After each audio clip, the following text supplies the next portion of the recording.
네, 북한이 남북 공동 연락사무소 폭파에 이어서 원색적인 대남 비난을 쏟아냈죠. 하지만 청와대의 강경한 대북 메시지에는 대응조차 하지 않고 있습니다. 네, 북한의 속내는 무엇일까요? 전문가 두 분과 짚어보겠습니다. 최창렬 용인대 통일대학원장, 조한범 통일연구원 선임연구위원 나오셨습니다. 어서 오세요. 네, 안녕하세요.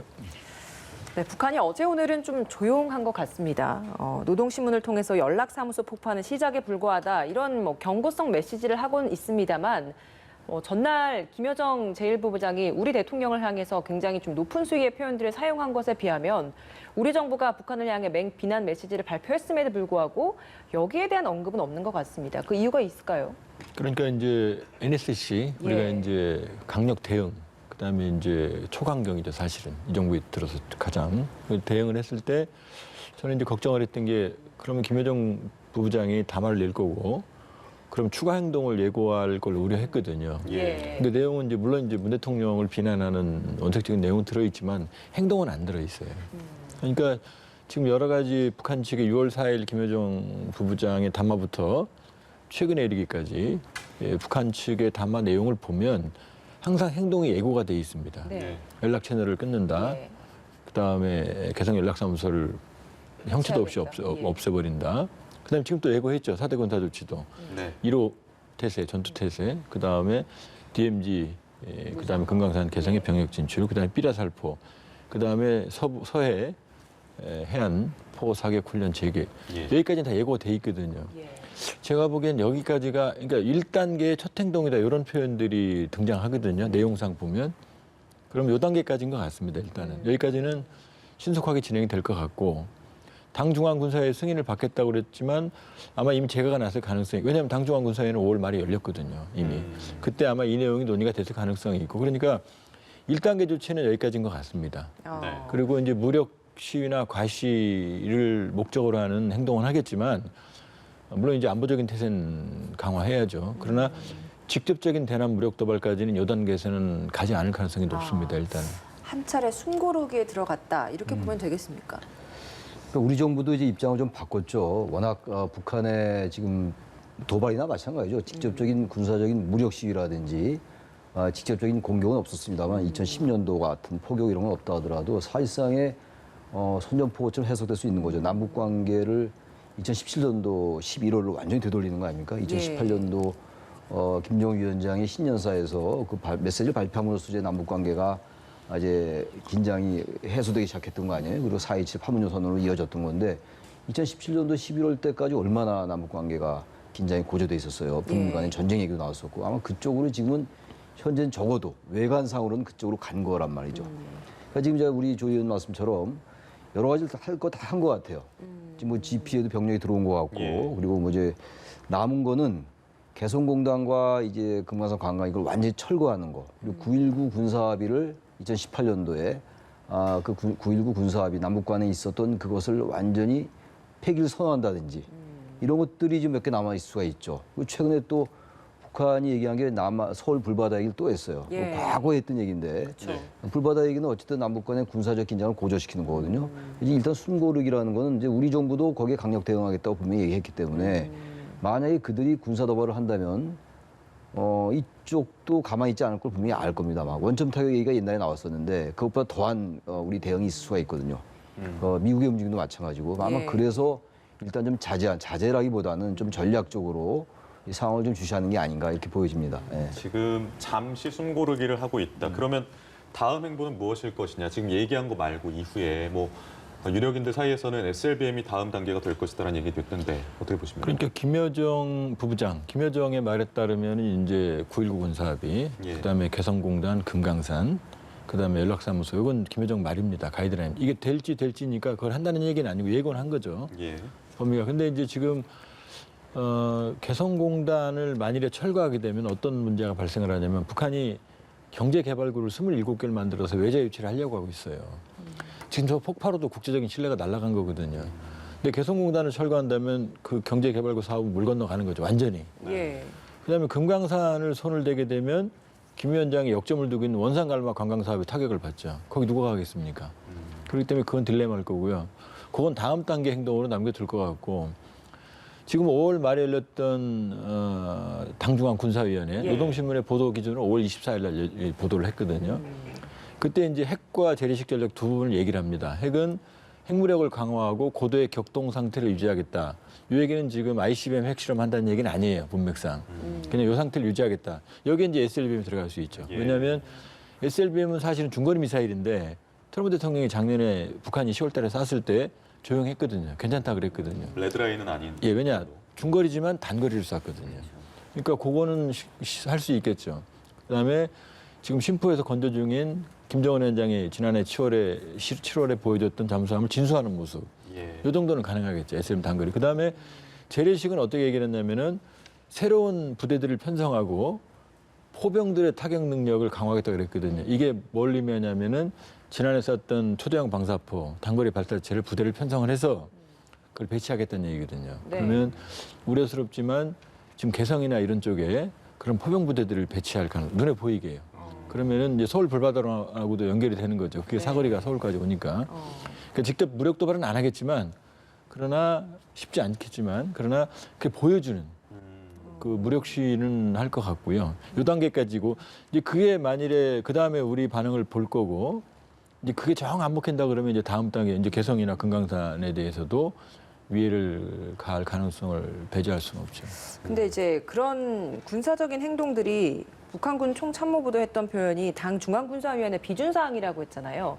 중앙군사위원장이 김정은 김정은입니다. 국무위원장이고 예, 그러니까 그러면 즉 김정은 국무위원장의 승인이 있어야 된다. 그러니까 최종적인 선택은 김정은 위원장이 한다는 그런데 언제쯤 그러면 김정은 위원장이 직접 이런 지휘를 하는 모습을 드러내겠습니까? 근데 김정은 위원장이 직접 당 중앙 군사에 나와서 승인을 해버리면 예. 이제 남북 관계는 당분간 물 건너가죠. 왜냐하면 도발을 승인한 거니까. 예.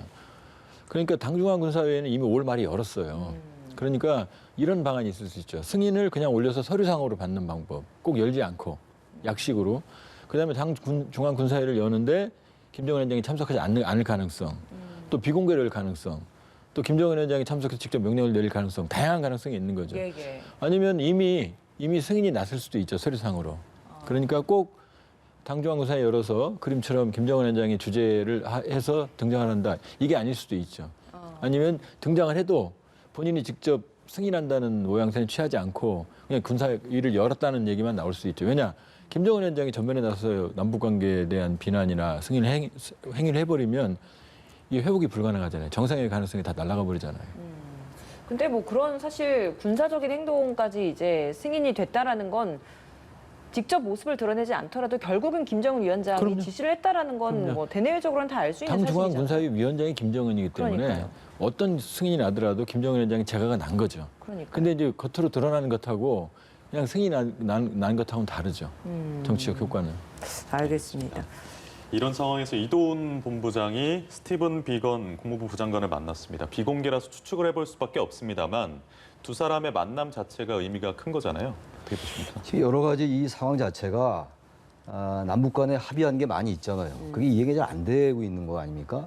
이 얘기 안 될 수밖에 없는 거죠. 대북 제재라는 우리가 어떻게 넘을 수 없는 벽이 있어요. 유엔 대북 제재가 있기 때문에 개성공단도 그렇고 어쨌든 남북 간에 뭔가 대북 제재의 틀을 벗어나지 않으면서 뭔가 우리가 어떤 자율성을 발휘해서 할 수 있는 것들이 뭐가 없을까라고 우리 정부도 많이 찾아봤습니다만 그게 한계가 있는 거 아니겠어요? 그렇습니다. 북한이 이제 그런 부분들에 대해서 남한이 남북 합의를 이행하지 않고 있다라는 것 어쨌든 불만이 가득해요 지금. 예. 그리고 여러 가지 이유가 있겠죠. 북한의 내부의 경제 침체라든지 여러 가지 이런 상황들을 외부의 적을 설정해서 그것을 공격함으로써 뭔가 이제 대내적인 결속도 도모하고 불만을 외부로 돌리기 위한 이런 것도 분명히 있을 겁니다 아마. 그러니까 북한 내부의 정치적 요인도 있을 것이고 이제 흔히 우리가 말하는 우리 한국 정치에서 말하면 이른바 정치공학적인 것도 있을 거고 북한 내부에 또 하나는 정말로 남한이 이러한 합의를 이행하지 않음으로써 자신들의 경제에 도움이 안 되는 거예요. 그래서 이 나중에 북미 비핵화 협상이 지금 완전히 침체 상태입니다만 난관에 봉착해 있습니다만 언젠가 이게 재개됐을 때 협상 카드 여러 가지 있을 거예요. 어쨌든 근데 우리조선 북한을 미국을 잘 설득해서 네. 미국이 어떠한 그 이제 영향력 하에서 대북 제재를 좀 풀면서 대북 제재를 완화하면서 말이죠. 최소한도 계속 나왔던 게 뭐 단계적이냐 뭐 이런 얘기가 계속 나왔던 거 아니에요. 그래서 포괄적 해법이냐 단계적 해법이냐 이런 얘기 계속 나왔었던 거 아니에요. 근데 그게 안 됐던 거 아닙니까? 미국은 무조건 어쨌든 눈에 보이는 비핵화 조치를 해라. FFAVD라는 게 있잖아요. 완전하고 뭐 되돌릴 수 없는 이러한 그 비핵화. 근데 북한으로서는 그걸 하기 위해서는 뭔가 대북 제재를 해소해라. 조금씩 완화해라. 근데 그게 안 됐던 겁니다. 그런 것들을 우리가 하기 위해서 결국 우리는 미국을 설득할 수밖에 없어요. 근데 이제 북한은 그동안에 우리가 미국을 설득하는데 대단히 소홀했다. 일단 그게 대외적인 자신들의 명분이잖아요. 그러니까 우리가 이번에 북한에다가 대북 특사를 제안했는데 그것도 비공개로 제안했는데 공개했지 않습니까? 예. 이거야말로 대단히 무도한 거거든요. 국가 간에 어쨌든 비공개로 하기로 해놓고 그걸 이제 공개해버리고 일단 우리로서는 사실 북한의 대북 특사를 제안하기보다는 미국의 특사를 제안하는 게 맞았을 것 같아요. 저는 그 미국을 어째 설득하고 미국과 우리가 미국을 설득하는 모습을 보여줌으로써 그것이 하나의 대북 명분이 될 수 있는 건데 그러면서 볼 때 우리 측 인사가 미국의 그 인사를 만났다는 건 되게 의미가 있어요. 네. 근데 이런 것들이 계속 지속적으로 이야기돼야 되는 것이고 또 구체적으로 행동에 보여줘야 되겠죠. 북한으로서는 바로 이러이러하니까 우리가 이런 대남 이런 여러 가지 긴장 조치를 완화시켜 나가겠다. 이런 게 필요한데 아직은 그 단계까지 안 간 것 같고 우리 정부로서는 어쨌든 미국과 긴밀한 연락을 통해서 긴밀하게 연락함으로써 소통함으로써 이 지금 제재를 완화까지는 아니더라도 대북 제재 틀 속에서 우리가 할 수 있는 것 그런 게 분명히 있을 것 같거든요. 근데 그런데 분명히 소홀했던 면이 있다. 우리 정부의 외교 라인이나 안보 라인들이 그런 점 분명히 있습니다. 그런 면에서 만나고 의미가 있다고 봅니다. 예. 한미 워킹그룹 관련된 문제가 그래서 지금 또 다시 역할이 좀 문제가 되고 있지 않습니까? 그러니까 지금 뭐 한미 동맹도 고려를 해야 되지만 남북 관계가 지금 이렇게 악화된 상황에서 좀 어떤 식의 좀 변화가 좀 필요하겠습니까? 그러니까 우리 정부 입장에서는요. 예. 사실은 남북 관계를 좀 제대로 안정적으로 가져가기 위해서 한미 워킹그룹에 통일부가 들어간 거거든요. 왜냐하면 거기서 안정적인 담보를 받으면 이제 추진할 수 있으니까. 근데 결과적으로는 역효과가 났어요. 왜냐하면 통일부는 남북 관계인데 남북 관계를 행하는 부서가 워킹그룹에서 미국하고 직접 협력을 해서 상의를 해서 추진하다 보니까 결국 다 막혔거든요. 그러니까 북한 입장에서는 남북 관계 한다는 부서가 미국한테서 허락을 받고 한다는 게 말이 되냐 이런 불만이 이제 터져 나오는 거죠. 네. 그러니까 선의를 시작한 워킹그룹 왜냐 우리는 그런 조율이 잘 돼야만 추진력이 있을 수 있잖아요. 근데 모두 막혀버리니까 여기에 이제 북한의 불만이 폭발한 거고. 근데 지금 워킹그룹이 가동되는 상황에서 이 상황에서 또 북한이 불만을 제기한다고 그래서 통일부가 워킹그룹에서 빠져나오는 건 그건 또 모양새가 좀 이상하죠. 거기다가 미국 같은 경우에 그러면은 북한이 원하는 대로 지금 하는 거냐. 그다음에 지금 대북 제재 공조 틀을 지금 이완을 시키는 거냐. 그런 불만을 제기할 수 있는 거거든요. 물론 이제 제가 보기에 미국도 이 상황에서 우리 입장을 이해한다고 그러면은 왜냐하면 관계부처가 왜냐하면 외교부가 지금 비핵화 협상 주도하거든요. 이도원 교도본부장도 외교부거든요. 저쪽도 외교 라인이거든요. 비건도. 그럼 외교 라인이 중심이 되는 워킹그룹을 만들고 나머지 통일부는 그 이 외교 라인의 협상에 따라서 내부 협의를 통해서 진행하면 괜찮은데 직접 미국이랑 지금 워킹그룹 협의를 통일부가 하는 모양새가 되니까 이게 많은 부담이 발생하고 북측에 불만이 있는 거죠. 예. 통일부가 아예 빠질 수는 없고 주무부처를 좀 넘긴다는 식으로. 그러니까 주무부처는 지금 이제 엄밀히 보면 이제 외교부가 되는 거죠. 여기에 뭐 국방부, 통일부 이런 게 들어 있는데 이런 부처들이. 그런데 사실 그게 맞아요. 그래야만 안정적으로 할 수 있는데 결과적으로는 북한 시각에서 보면 통일부가 미국과의 협의를 직접 하는 모양새가 돼버린 거죠. 알겠습니다. 그래서 통일부의 이제 분위기 쇄신 차원에서 김현철 통일부 장관이 사표를 냈는데 이게 수리가 좀 늦어지고 있습니다.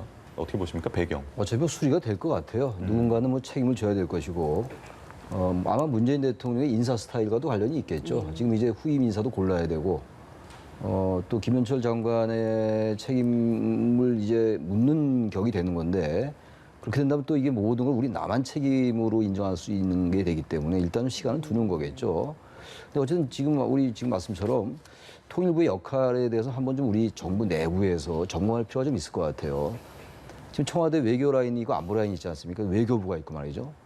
통일부가 있고, 그러니까 국정원이 있고. 예. 그러니까 지금 이 남북 관계라든지 이 우리와 이제 미국과의 관계 이런 것들을 총괄하는 결국 컨트롤 타워는 청와대라 하더라도 통일부가 뭔가 주도적으로 할 수 있는 게 대단히 약한 것 같아요 지금. 그 통일부가 어떤 권한을 가지고 주도적으로 할 수 있는 사항이 별로 없는 거거든요. 그러나 개성지구라든지 뭐 금강산 이런 것들 남북 관계 사업은 결국 통일부 아닙니까? 외교부 사안이 아니잖아요. 외교부는 미국과의 관계, 대북 제재 관계 이런 것들, 북미 비핵화 협상에서 우리의 역할 이런 것들을 하는 게 외교부고 통일부는 남북 사업을 직접적으로 하는 것이기 때문에 남북 관계를 남북 합의를 이행하는 데 있어가지고 통일부의 역할이 대단히 중요하거든요. 그런 중요도에 비하면 맨 처음에 조명균 장관 같은 경우도 예. 조 전 장관도 관료 출신이었고 관료 출신이죠. 이번 김현철 장관은 지금 학자 출신이에요. 예.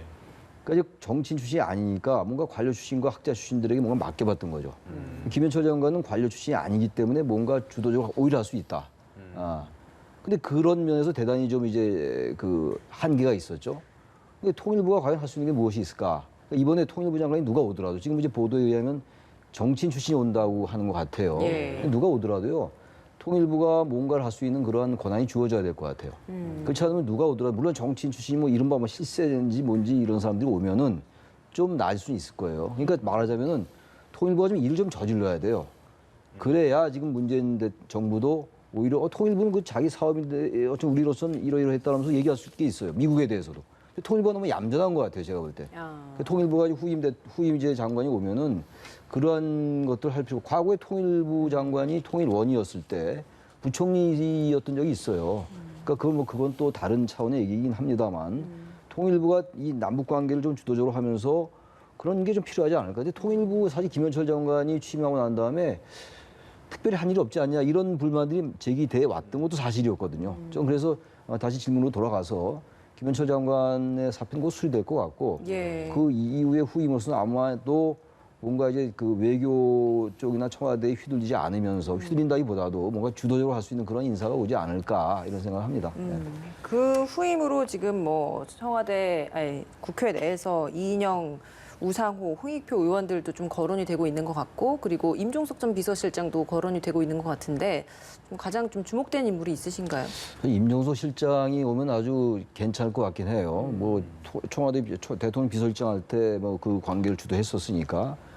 근데 아마 또 임종석 실장이 오면은 또 임종석 실장이 과거 전 실장입니다만 과거 이제 운동 세력이었고 하니까 이런 것들이 또 이제 미국이 볼 때 어떨까라는 느낌도 들고 그러니까 여러 가지 고려할 게 많을 것 같고 예. 임종석 전 비서실장보다는 지금 말씀하신 그러한 이제 국회의원. 국회 예. 그 당내 그 좀 비중이 있는 인사들이잖아요. 지금 얘기됐던 사람들. 근데 그 사람들이 올 수도 있어요. 과거에도 보면 정치인 출신들이 이제 통일부 장관으로 간 얘기가 많이 있었죠. 예. 그런 점에서는 아마 그 거론된 인사 중에서 올 수도 있지만 예. 그건 좀 지켜봐야 될 것 같아요. 여러 가지 상황을요. 알겠습니다. 예. 청와대 국가안보실에서 사실 이 대북 관련된 뭐 정책들 그리고 미국과의 이야기들 이런 것들을 다 좀 관리를 하다 보니까 지금 최 교수님 말씀해 주셨던 것도 통일부에서 개인적으로 독자적으로 할 수 있는 것들이 많이 한계가 있었다. 그래서 지금 외교 안보 라인 관련된 책임론도 이야기가 되고 있지 않습니까? 이 부분은 책임이 필요하다라고 보시는지 만약에 필요하다면 그 책임을 지는 그 시기는 언제쯤이어야 된다고 보세요?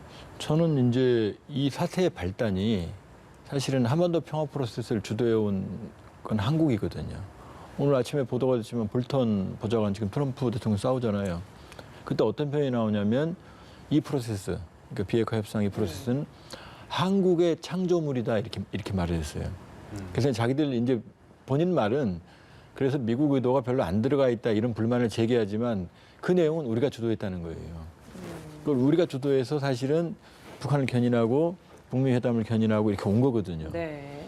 근데 이제 문제는 북미가 협상을 못해서 거기서 하노이 파국이 이제 원인이 된 거거든요. 여기까지.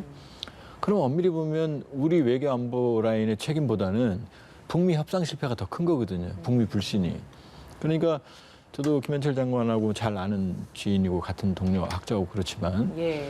사실 고심 끝에 본인이 책임지는 모습을 결정을 내리셨을 거예요. 아마 그냥 사표를 내기는 한국 정치 문화에 쉽지는 않고 아마 청와대 인사를 전달해서 개연성이 있고 내가 책임을 지는 모습을 보이겠다. 아마 저도 제가 저 자리에 있어도 아마 저런 결정을 내렸을 가능성이 있어요. 그러니까 사실은 이제 책임 있는 자세를 지금 지는 거고 그러면 아마 지금 우리 최 교수님 말씀대로 수리 가능성은 좀 높아 보이고요. 그럼 이 선에서 이제 마무리될 수 있는 거죠. 교책 사회가 우리한테 있는 건 아니거든요. 그렇기 때문에 이번을 계기로 외교 라인을 정비한다. 물론 이제 임기 후반으로 왔으니까 뭐 여러 뭐 그런 계기도 있었고 필요성도 있지만 이번 사태를 계기로 외교 안보 라인을 정리한다는 건 제가 보기에는 뭐 쉬운 선택은 아니고요. 바람직하지도 않고 또 하나는 이번에 북측하고 특사 보내는 얘기들이 오고 갔거든요. 모든 연락 채널이 끊어졌는데 네네. 그건 서훈 김영철 라인이 살아있다는 얘기거든요. 그럼 이 서운 라인까지 만일에 교체된다 그러면 이건 사실은 회복하기 굉장히 시간이 많이 걸리거든요. 그러니까 지금은 김 장관께서 책임을 지시는 모습을 보였으니까 이 선에서 사태를 안정화시키고 이 진정 국면으로 넘어가고 향후에 뭐 계기가 되면 개각을 할 수 있겠지만 지금은 저는 적당한 시기는 아닌 것 같습니다. 만약에 지금 이제 외교 안보 라인을 이제 전부 교체를 하게 되면 예. 북한에 의해서 완전히 휘둘리는 모습이 될 수도 있어요. 그렇죠. 근데 누군가는 책임을 져야 되니까 지금 우리 조 의원님 말씀처럼 김현철 장관 선에서 책임을 지는 걸 하고 예. 이 상황이 좀 지나간 다음에 그다음에 전반적인 이제 남북 관계 재점검하는 상황 속에서 교체하는 거. 전 이게 맞는 것 같아요. 지금 완전히 다 교체한다는 건 예, 완전히 지금 저희 소식이 예. 들어온 걸 보면 문재인 대통령이 김현철 통일부 장관의 사표를 수리했다라는 소식이 좀 들어왔습니다. 남북관계 악화에 대한 책임을 지고 사의를 표명한 지 이틀 만에 이렇게 문재인 대통령이 사표를 수리하는 게 된 겁니다. 뭐 말씀하신 것처럼 외교안보 라인까지 지금 교체를 하게 되면 북한에서 이렇게 어떤 발언을 했더니 바로 우리 측에서 뭔가 움직였더라 이런 모습을 또 보여줄 수도 있는 부분이 있어요. 거기에 대한 고심도 좀 있을 것 같네요. 그렇죠. 그것도 있습니다만 또 그건 약간 반대 관점에서 그러나 어떤 형태든 간에 한 번도 프로세스가 잘 작동하고 있지 않는 거잖아요. 사실상 실패예요. 현 단계에서는. 그래서 어쨌든 외교 안보 라인에 이 우리 남한 정부가 우리 한국 정부가 하는 게 한계가 있다 하더라도 이게 기본적으로 미국과 북한과의 관계에서 비롯된 거 아닙니까? 예. 그리고 지금 우리가 뭔가 하고 싶어도 안 되는 게 미국의 대북 제재라는 게 딱 가로막혀 있긴 하더라도 예. 뭔가 이 외교 안보 라인을 점검할 필요는 있을 것 같아요. 그리고 어쨌든 청와대가 주도하는 이러한 그 전반적인 그 이제 구조인데 프레임인데 예. 통일부나 어떤 외교부도 좀 이제 보다 적극적으로 할 필요가 있을 것 같고 한미 워킹그룹 얘기 나왔습니다. 그러나 이걸 당장 김현철 장관 사표 이제 받고 뭐 정의용 안보실장이라든지 뭐 서훈 국정원장을 교체하는 거는 전 그러지도 않을 것 같고 썩 바람직하지도 않다. 알겠습니다. 알겠습니다. 지금 사표를 내기만 한 상황이었고 추측에 의거해서 저희가 얘기를 했습니다만 지금 사표가 수리가 된 예. 상황이기 때문에 예. 후임 인선에 대한 얘기도 좀 구체적으로 더 해보면 좋을 것 같아요. 그러니까 우리 뭐 최 교수님 말씀하셨지만 예. 이제 조명근 장관은 관료입니다. 관료가 한 번 더 평화부에서 입구를 만드셨고 상황에 입구를 열었어요. 그런데 이제 그게 교착되니까 김 장관을 발탁한 이유는 좀 자유롭게 돌파구를 만들어 봐라 그랬는데 사실은 성과가 없었던 거죠. 그건 통일부 책임은 아니죠. 김 장관 책임도 아니고요. 그렇게 보면 관료도 해봤고 학자도 해봤거든요. 그리고 이 지금 상황은 사실 상황을 진정시켜야 되는 거고 안정화가 가장 시급합니다. 지금은. 그렇기 때문에 일종의 상황 관리 내지는 어떤 돌파구가 필요하다고 그러면 이제 정치인이 적합하죠. 정치인이 적합하고. 그렇게 보면 다시 관료나 이 학자보다는 지금 정치인 개연성이 높고요. 그러나 이제 북한 측과 교감이 있는 분이 통일부 장관으로 되면 이제 상황 안정화에 도움이 되는데 예. 근데 또 이제 미국과의 관계에서는 또 이제 미국이 조금 삐딱하게 바라볼 수도 있죠. 그러나 제가 보기엔 지금 개성공단 폭파된 건 여기거든요. 미국이 아니거든요. 예. 미국의 목표는 비핵화예요. 예. 그런데 우리 목표는 비핵화는 우리 목표 중에 일부분이거든요. 남북관계의 통일, 안정화, 평화. 그렇게 보면 지금은 어느 정도 선도적인 남북관계를 가져갈 때다. 그렇기 때문에 좌고우면하기보다는 이 남북관계의 돌파구를 마련할 수 있는 이 상황을 진정시킬 수 있는 인물이 오는 게 저는 더 적합하다고 봅니다. 개인적으로. 예. 마지막으로 이 질문 좀 드려보고 끝내도록 하겠습니다. 이런 남북관계 상황에서 탈북민 단체들이 대북 전단을 계획대로 25일에 날려보내겠다라는 입장을 굽히지를 않고 있습니다.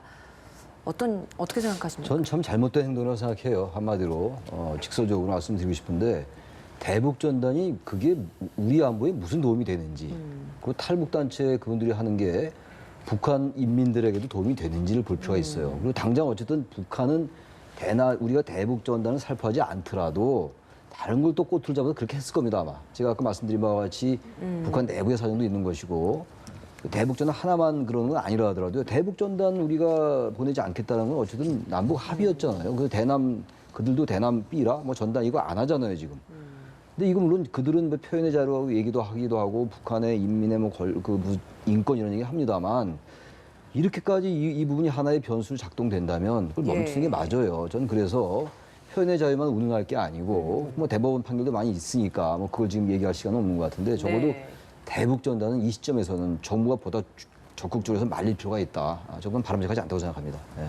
예, 알겠습니다. 지금까지 최창렬 용인대 통일대학원장, 조한범 통일연구원 선임연구위원이었습니다. 두 분 고맙습니다. 고맙습니다. 예.